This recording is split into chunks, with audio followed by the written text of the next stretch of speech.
Boleh. Belajar ke YouTube juga boleh. Boleh. Nah, oke, kita sepakat itu. Pertanyaannya, San, website yang mana yang mau kita jadikan imam? Nah, jadi kalau kita nyebut satu persatu Bincang Syariah ini kan ribet, San. iya betul. Nah, cara memilih website Islam itu gimana, San?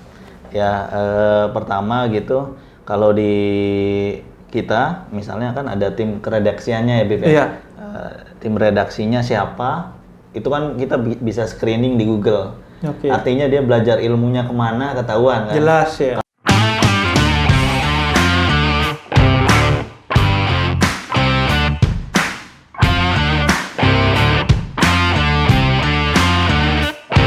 Dan memang menurut saya strategis buat Ustadz Ahong itu masuk ke sana.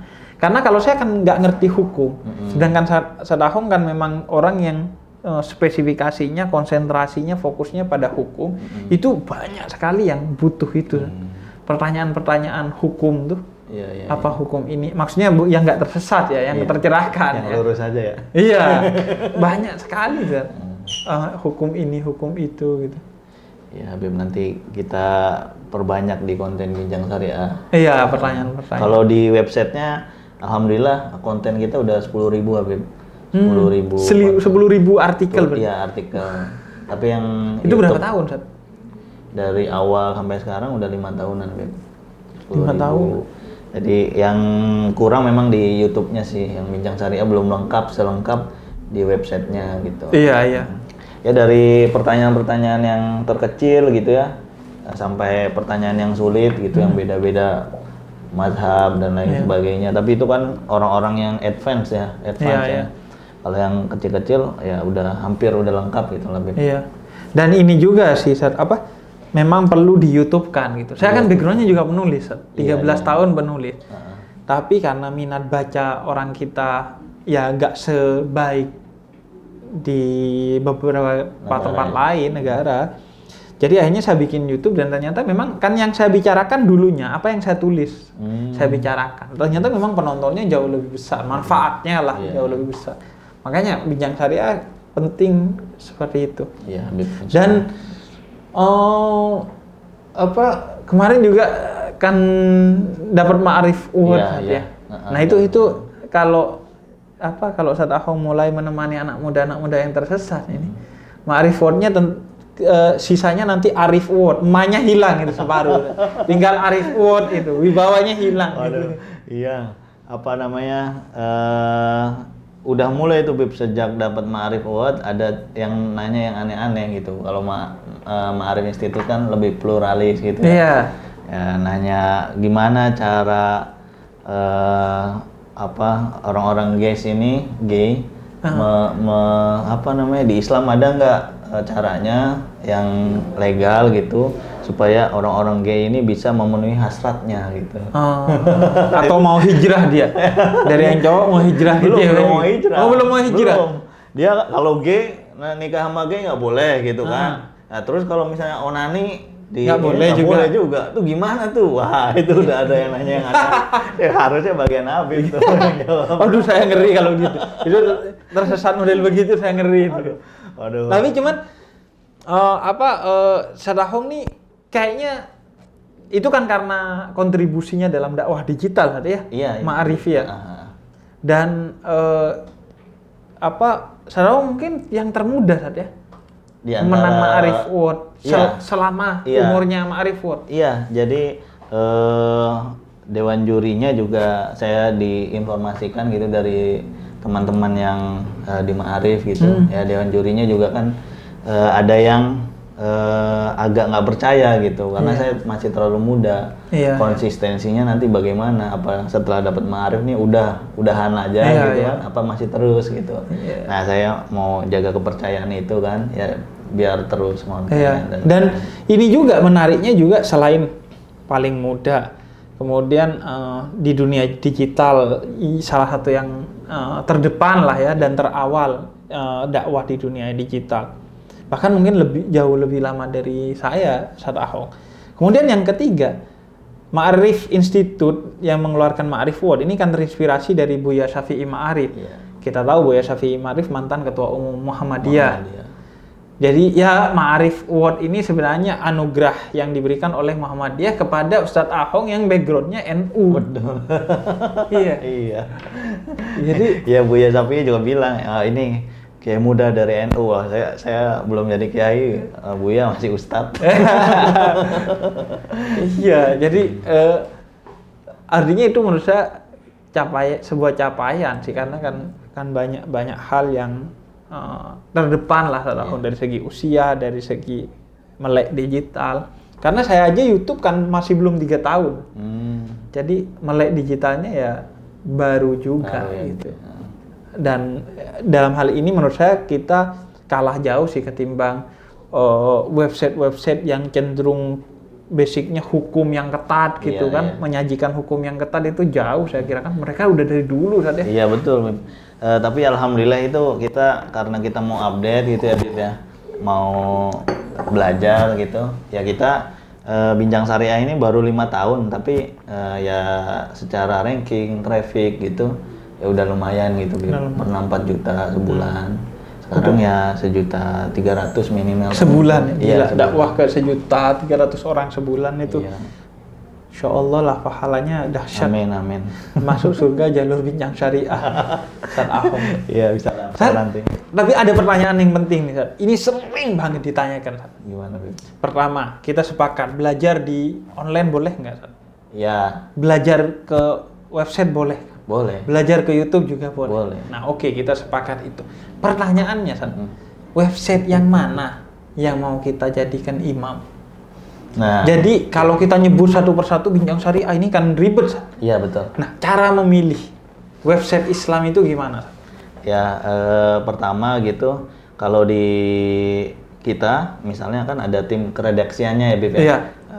Tim redaksinya siapa, itu kan kita bisa screening di Google. Oke. Artinya dia belajar ilmunya kemana ketahuan kan. Jelas ya. Kalau misalnya dia bidangnya teknik atau dia bidangnya eksak lah ya secara umum. Terus dia bikin website keislaman, ngomong keislaman. Ya. Artinya sanadnya nggak jelas gitu ya. Ya, ahli nuklir bicara fikih. Nah itu dia. Ya walaupun nggak ada masalah juga, tapi kan. Tapi lebih otoritatif lah ya kalau iya, yang belajar. Kalau hanya dakwah gitu, ya nyampein hal-hal yang universal mungkin nggak masalah. Iya. Tapi kalau udah hukum perbedaan pendapat gitu, ya harus yang otoritatif gitu. Iya. Jadi jangan salahin juga misalnya orang ada belajar belajarnya dari Mbah Google gitu. Nah kita yang punya keilmuan jelas gitu ya kita bikin portal keislaman. Gitu. Iya, jadi nggak bisa menyalahkan karena orang nyatanya ya belajar dari Google. Justru kita yang hadir di Google ya. Iya. Jadi kalau di Google Analytics-nya Bincang Syariah sendiri itu pembacanya ya anak-anak muda gitu. Ya, anak muda. Dari ya yang pakai internet gitu. Iya. Dari umur 19 sampai 25-30 itu yang terbanyak. Jadi kan, itu yang pertama cek redaksinya lah. Iya, jelas siapa nih ilmunya jelas ya. Jelas enggak gitu. Terus yang kedua, Nah, yang kedua ketika misalnya ada perbedaan pendapat misalnya di situs itu enggak menghadirkan hanya satu pendapat misalnya. Kan perlu juga kalau hal-hal yang berbeda itu kita kasih pilihan dong sama umat nih. Iya. Mau milih yang mana ya gitu. Biar orang nggak gampang nyalahin gitu. Kalau di Bincang Syariah mah selagi ada yang membolehkan gitu ya, selagi ada yang membolehkan ngapain cari yang nggak boleh gitu. Oh gitu. Iya, tapi dihadirkan yang nggak membolehkan. Iya dihadirkan juga, terkadang dihadirkan gitu kan, terkadang kalau memang ini udah umum gitu ya nggak perlu. Nggak perlu. Ya. Jadi gini, Ustadz Ahong pernah tuh nulis di Bincang Syariah pendapat yang Ustadz Ahong nggak setuju, tapi diutarakan juga. Iya pernah. Gitu pernah. Jadi ya itu biasa gitu. Iya, itu. Ya biar orang nggak ngambil satu pendapat, apalagi yang haramin terus nyalain orang gitu. Iya. Nah kalau ulama-ulama kita, kiai kita itu kan keras ke diri sendiri. Misalnya bunga bank haram gitu, Iya. diri sendirinya aja. Dia nggak jadi bunga komoditas gitu, nggak jadi bawa-bawa orang, haram. Iya. Sehingga orang yang tadinya kerja di bank misalnya tiba-tiba keluar padahal dia belum punya pekerjaan baru gitu. Nah yang kayak gitu-gitu kan perlu diantisipasi. Jadi itu pertama keredaksian, kemudian yang kedua yang menghadirkan keragaman pendapat lah ya, jika hanya satu pendapat. Kalau bingung misalnya, oh jadi yang mana nih gitu, boleh apa enggak gitu, ya tinggal DM kan ke tim redaksinya gitu kan kalau masih bingung. Yang mana karena jelas kantornya ada, tim redaksinya ada gitu. Kemudian yang selanjutnya apa, Dad? Ya selanjutnya ketika misalnya ada sebuah website keislaman terus selalu mendiskriminatif umat beragama lain selain muslim gitu, itu juga perlu kita hati-hati gitu. Memang banyak ayat-ayat Al-Quran yang menerangkan kita harus keras terhadap orang kafir, tapi kan konteksnya seperti apa gitu. Iya, perang misalnya konteksnya. Iya, perang kalau nggak dijelasin konteksnya gitu ya jangan diambil mentah-mentah. Banyak website keislaman ya kita bisa bandingin dulu gitu. Jadi yang informasinya utuh lah ya, bukan hanya menjelaskan teks tapi juga konteksnya juga dijelaskan. Betul, Habib. Ada lagi nggak, Tad? Ya, panduan memilih website? Ya itu apa namanya tiga itu ya? Penting banget diperhatiin gitu. Kalau sebagai pegangan, Tad, kita sebut merek gitu, misalnya sebagai pegangan nih, kalau orang, wah saya masih bingung, apa saja misalnya yang menurut Ustaz Ahong recommended tuh? Bincang Syariah. Bincangsyariah.com itu yang saya kelola. Ada misalnya kalau dari teman-teman Muhammadiyah, IB Times. IB gitu. Times. Iya. Suara Muhammadiyah. Suara Muhammadiyah. Ada Islami.co. Islami.co itu kalau NU ya. Iya. Teman-teman NU kebanyakan kalau ya. yang jelas-jelas NU-nya NU online gitu. NU kan. Online itu. Jelas NU. Iya. Tinggal pilih aja mana. Ada Bincang Muslimah juga. Oh iya, Bincang Muslimah itu khusus buat perempuan. Jadi buat perempuan. itu masih di bawah naungan Al-Bukhari Institute namanya, lembaga kami itu Yayasan Al-Bukhari Institute. Kita ada bincangsyariah.com, ada bincangmuslimah.com yang nulis perempuan, kontennya juga rata-rata tentang perempuan. Dari perempuan, oleh perempuan, untuk perempuan. Nah, dan perspektif muslimah Indonesia gitu. Yang ya misalnya ada kesetaraan gender dan lain sebagainya gitu. Iya. Jadi persalingan gitu ya antara pria dan wanita gitu. Iya, jadi memang orang itu banyak bingung mau belajar di online itu mau belajar ke siapa gitu. Di YouTube juga gitu kan. Ustadz banyak gitu. Pusing juga ya. Iya, kita kan juga nggak bisa mengukur dari segi tampilan. Kalau tampilan yang diukur kan agama nggak melihat pada penampilan utamanya kan. Jadi 3 hal lah itulah paling enggak. Nah, kalau ini kita tahulah dakwah itu diantara tantangannya kan, kemudian bagaimana profesional dalam mengelola satu platform dakwah. Ini kan bukan website yang bisa dikelola secara profesional, kan pendapatannya nggak jelas. Betul, Habib. Semuanya nggak jelas. Nah itu pengelolaannya biasanya gimana sistemnya? Jadi di antara Dewan Juri mungkin melihat saya itu sebagai nominasi atau sebagai pemenang Ma'arif Award, itu diantaranya itu yang dilihat karena dari awal berdiri ini emang nggak ada penghasilan yang jelas gitu. Nggak jelas. Iya, cuman saya suka literasi, suka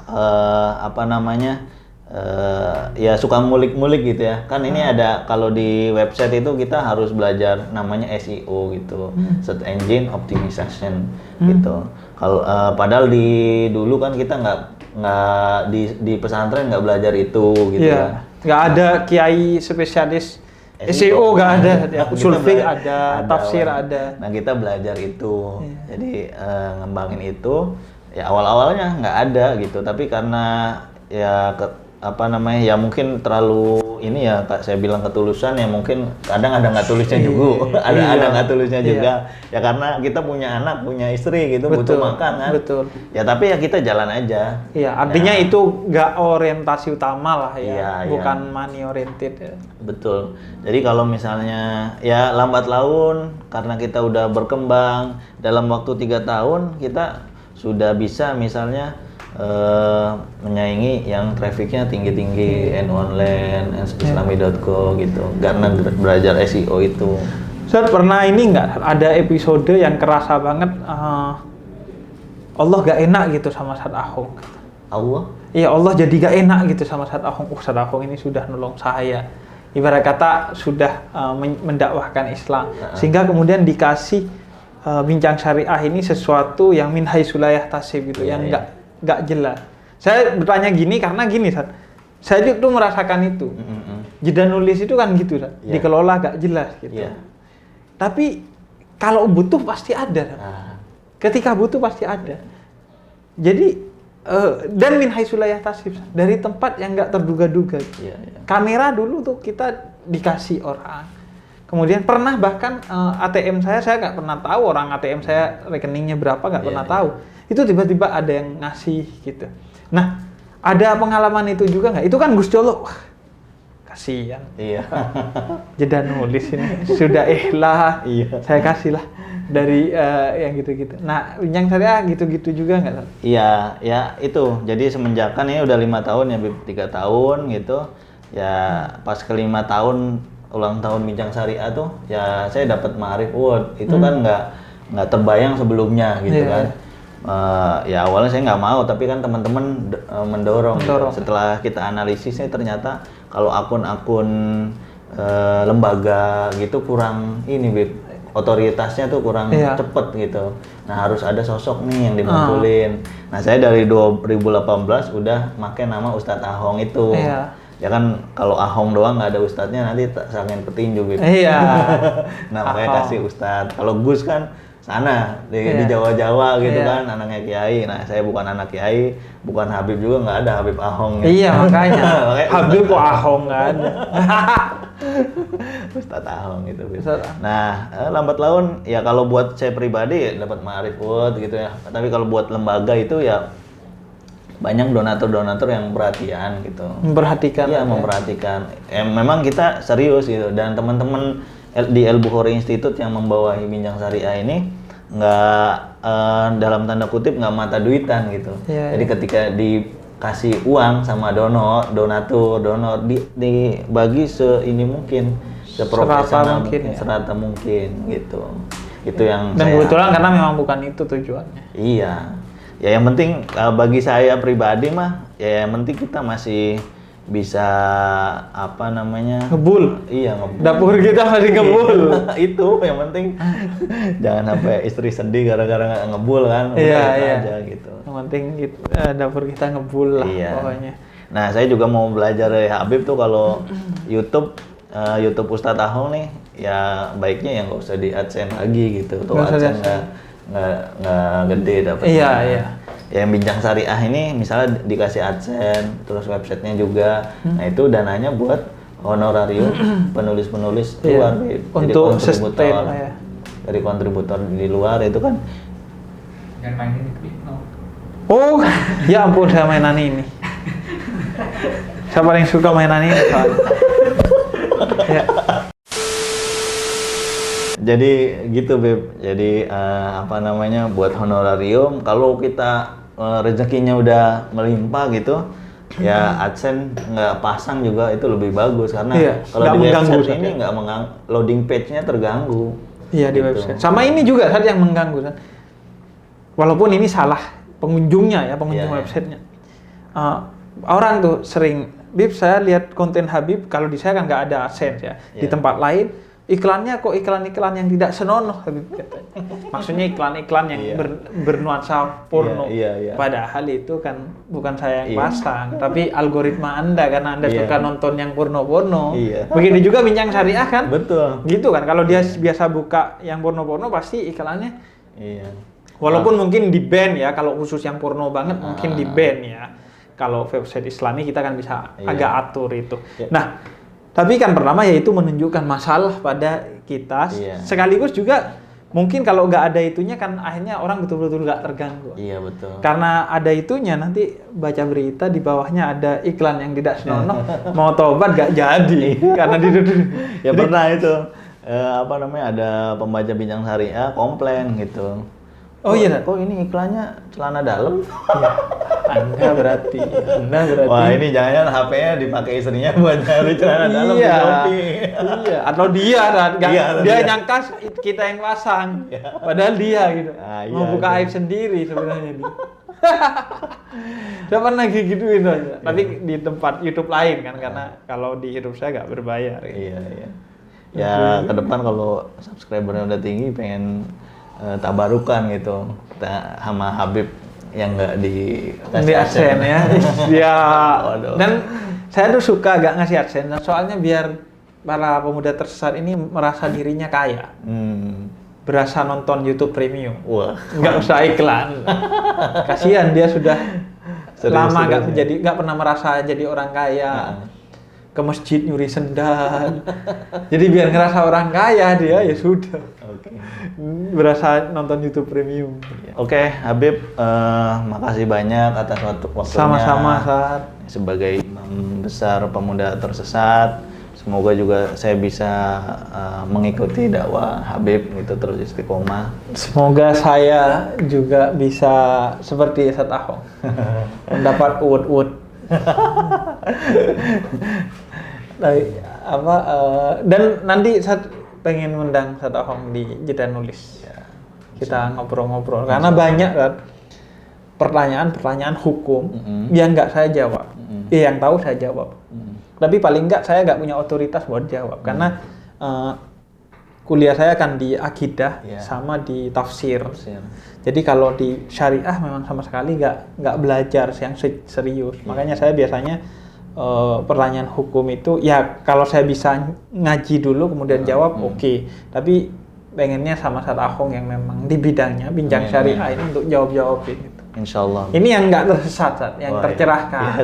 Kayak misalnya tadi kayak bunga bank, terus kayak hukum bisnis saham dan lain sebagainya. Nanti kita bicara itu.